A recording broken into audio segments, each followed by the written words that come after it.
Hey everybody, and welcome to another episode here at Tribal Trades, the Altcoin Show, coming at you daily, 6 days a week. So happy wherever you are tuning in from around the world. Thanks for watching.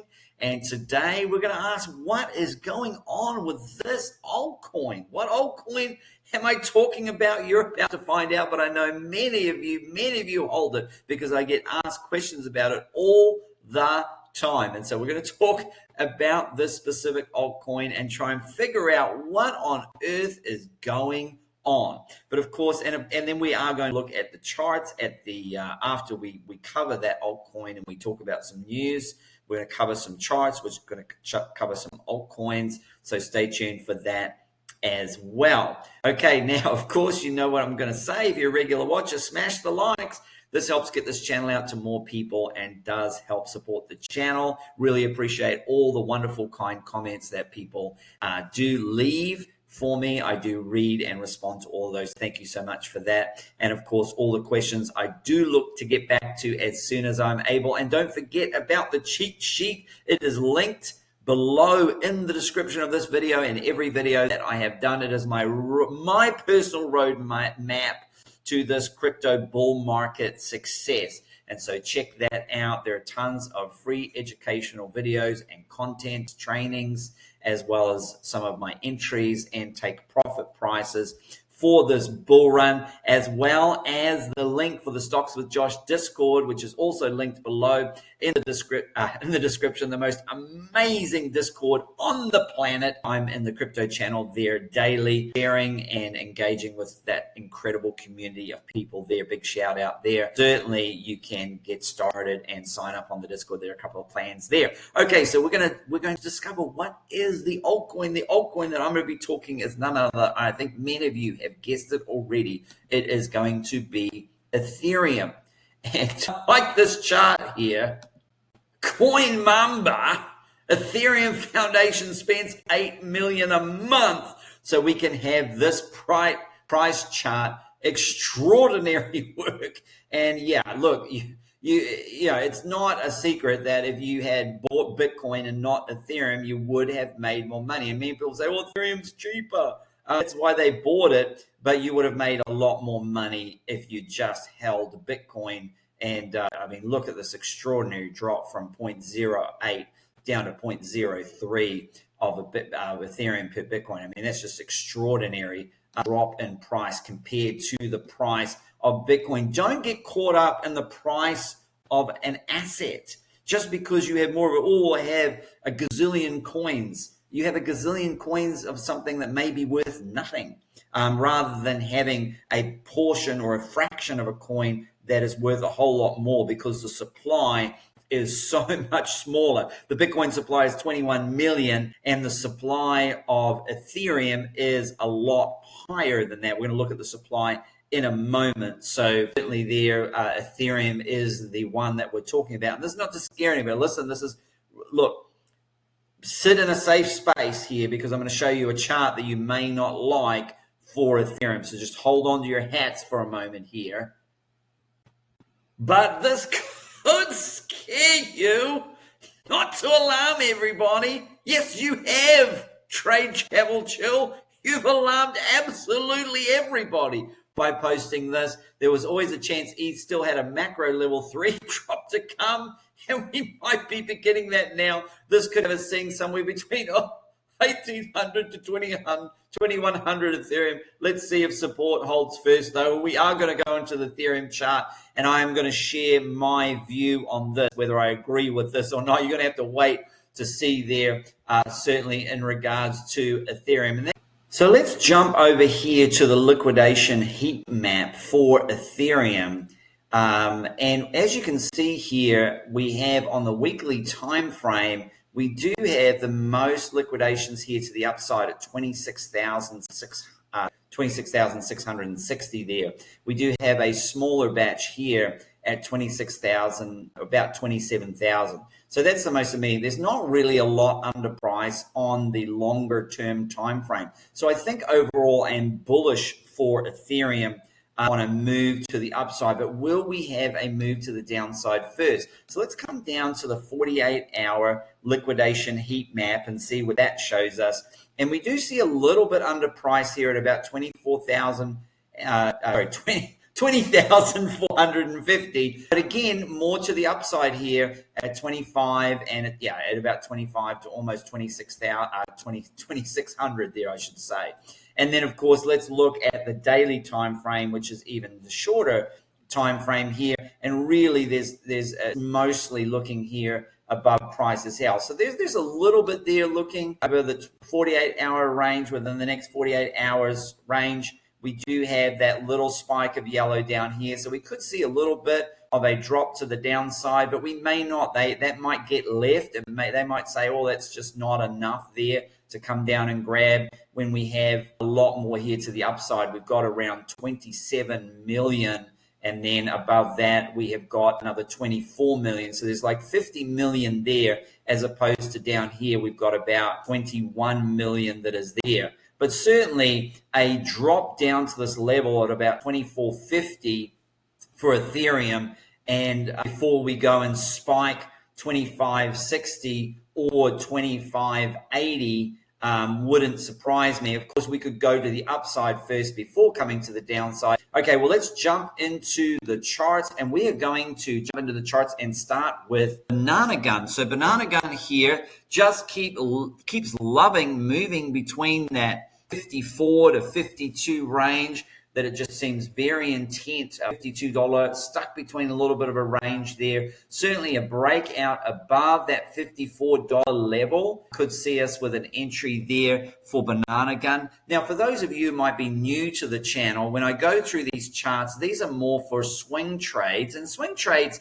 can take anywhere between probably within the same day, but usually they can take within the week, and sometimes when we're trading the longer swings, they can take many weeks to play out. You could basically take a trade, sit back for a week to wait for that trade to play out, and then execute taking the profits, or you can trade the smaller swings. If we actually drop down to the 4-hour level here for Banana Gun, we're going to get a little bit of a better picture of why we have some support there at 51. So there could be a possible entry there at 51, but just know then there's also a little bit of resistance there at around 54. So you could trade that $3 swing if you have enough liquidity. Otherwise, you could either enter at 51, or you could enter on as we break 54. And when I say break, and I explained this a little bit yesterday, you want to break and a retest. And I quite often will go to the 15-minute time frame to see if we can get a break and a retest. So for example, if I was trading this on the 15-minute time frame, we have had a break and a retest of the 200 EMA on the 15-minute. And so this could have been a good place to enter the trade here, and you'd still be in the trade. However, we have some resistance here, but certainly we could get up to this level of around 56 here on the Lux Algo order blocks that are here.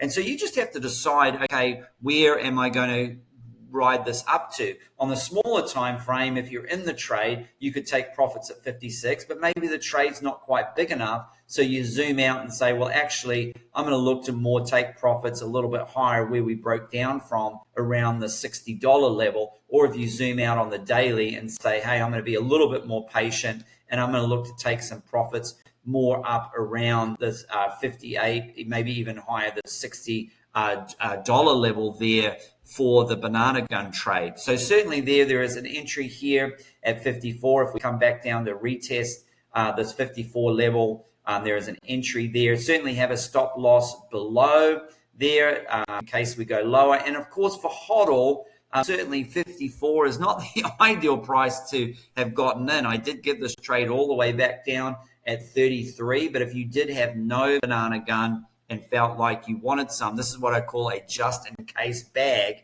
and I have this on the cheat sheet. So if you want to see all of my HODL entries, you can go to the cheat sheet here and check that cheat sheet out, and you can see all the different levels that I have for entry and exit Yellow is that currently in that level, though big time has left that level now, but we did come and tag it again. So there's no entry on big time at the moment. So I would cover that into orange the last time I checked anyway. And so you just have to check the price and see if any of the prices matches. And there's where I have entries on there. And then I have take profits over here to the side. Although generally speaking, we want to take profit here at 3x, 5x, and 10x. So these take profit zones work for these prices. But if you didn't get in at these prices, then you revert to these prices here, which is when it gets to 3x or 5x, etc. And again, this is just what I'm doing. This is not financial advice because I'm not a financial advisor. This is for education and entertainment purposes only. Are you not entertained? And so you can certainly follow this along. And sometimes I take profit when I see a local top coming. And you need to watch the Life-Changing Gains cheat code episode 4. And if you want to know where to find that, you'll find it here under the education section of the cheat sheet that I have here. And so you can take some time just to go through here and certainly hit me up with any questions there in the comments or in the Discord, which I am in. So these are all the entries that I have. Most of these have been hit, and then I'm just waiting to take profits at here. But certainly if I was to get in a higher price, like if I was to get into Banana Gun at the just in case bag of 50 to 54 for my hodl, I'm probably not, my take profit target might be $150 to $180 because that would be 3 times the value of my entry there. And certainly there for my 5x bag there, certainly that would be more around the 250 to 300. So you can see that these TP levels work for these entries here. And if you get different entries, then you more look at the 3x, 5x to 10x. And certainly if I do feel there is a local top coming, if I see some flags like, hey, we could see a sell-off here, I'm certainly going to let everybody know what I am doing there if I'm taking some profits off the table, taking some profits off the board there as well. So that's just a little bit of a heads up there. There's the Banana Gun. And certainly when I say take profit on my cheat sheet as well, I am not completely closing the position. How would I have TP2 and TP3 if I'm out of the position? TP1 is I just take usually my original capital off the table at TP1. So I put $1,000 in a trade and I'm up to $3,000. I'm going to take that original $1,000 off the table, put it in my profit column, and therefore the trade is risk-free. Then the TP2, you need to decide how much you want to take off the table, if you take any off the table, of course, because these are just my trades and you're more than welcome to do whatever you like. But this is just what I am doing in regards to that. So TP2, I'm taking a little bit more profit off the table, but I'm not completely closing out the trade. In fact, my goal is for this bull run is to get to to the very top of the bull run and still have about 10% of my portfolio left for when the bear market comes, just in case we see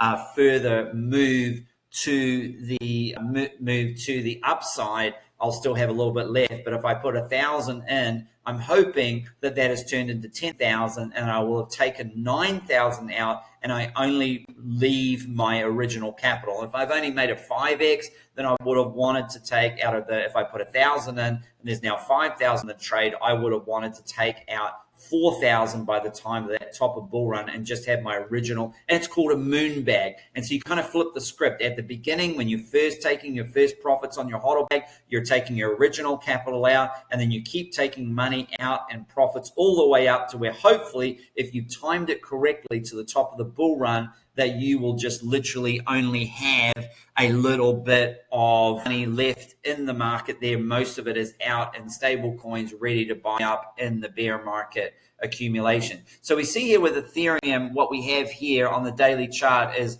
the 200 EMA is sitting at 2,800. This was where I said to take some profit for the swing trade, not to necessarily close out of the position, but certainly if you got up here and got close, this was a swing trade. This is not our long-term hodl.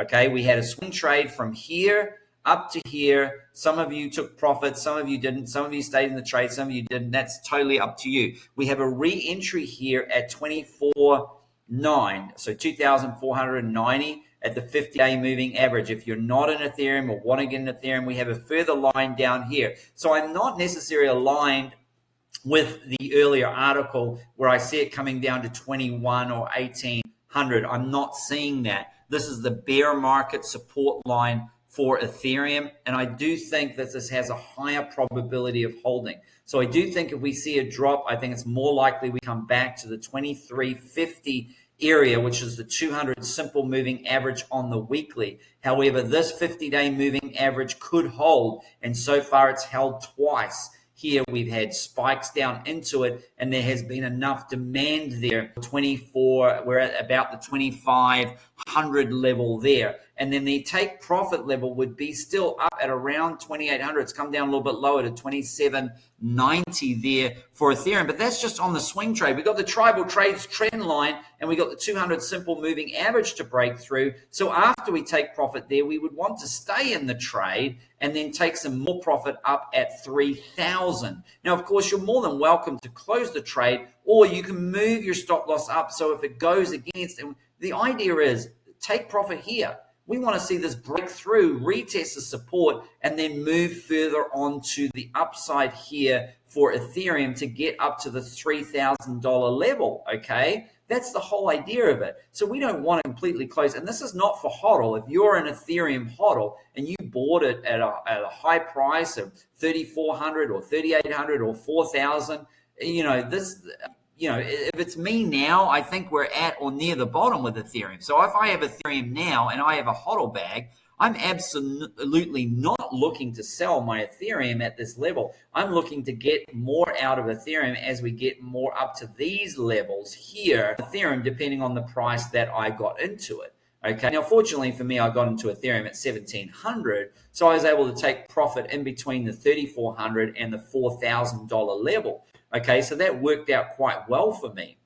However, if I did hold Ethereum today, certainly if I hold any HODL bag, I would just be looking to ride this out and then take some profits on the way up. Now, would I be scaling out of my Ethereum position? Absolutely, I would. And the reason for this, and the reason that we've seen Ethereum hurt so heavily, is because they keep adding to the supply. And this is the danger that you get when you buy an inflationary token where they can just keep adding supply. So you can see from April here, they have just continued to month on month add to the supply. This pushes the price down when the supply increases. It pushes the price down also because the Ethereum Foundation is just printing these tokens and selling them on the market. And that's a double dip down on Ethereum here. And you can look, this is the yearly chart, but you can break it down to year to date. And you can see that ever since this time, they have been adding. You can also look at 6 months upward. They keep going. And this would be a good one because when we see this chart dip is probably when we'll see the price of Ethereum start to move in the right direction. Even in the last month, they just keep printing more Ethereum and dumping it into the market. So we want to see a dip. We want to see, let's go to the year to date. We want to see something like this happen. We want to see the supply come down, and we want to see the opposite of this happen, not just for a little one. I mean, this is just not enough. This is just a tiny drop, but this is ever increasing here. So this is a good chart here. You can go to ycharts.com, indicators and Ethereum supply. I can certainly add that to the cheat sheet or to the description below there, but certainly this one would be a good one to track. And when you start to see this come and we have a downtrend in supply, which means they're starting to burn and making it more deflationary, that may be the time that we start to see Ethereum begin to move there. Okay, so that's what I'm looking for. If you're looking to trade Ethereum short term, the entry there is at 24.90. Have a stop loss there set. So if we break down further, the next entry is at 23.50 at the 200 moving average on the weekly. The first take profit level is up here at just under 2,800. Our second take profit level is at around 3,000. And our third take profit level is going to be up here at around about 33 to 3,400. And then further to that, obviously, we get up into that 3,800 to 4,000, and we'll cross that bridge when we get to it there. Alrighty, though, that's all we have time for today. I hope you enjoyed this show. I'm going to give more trade setups in the Discord, so jump into the Discord and we'll be doing that. But of course, until the next episode, happy trading.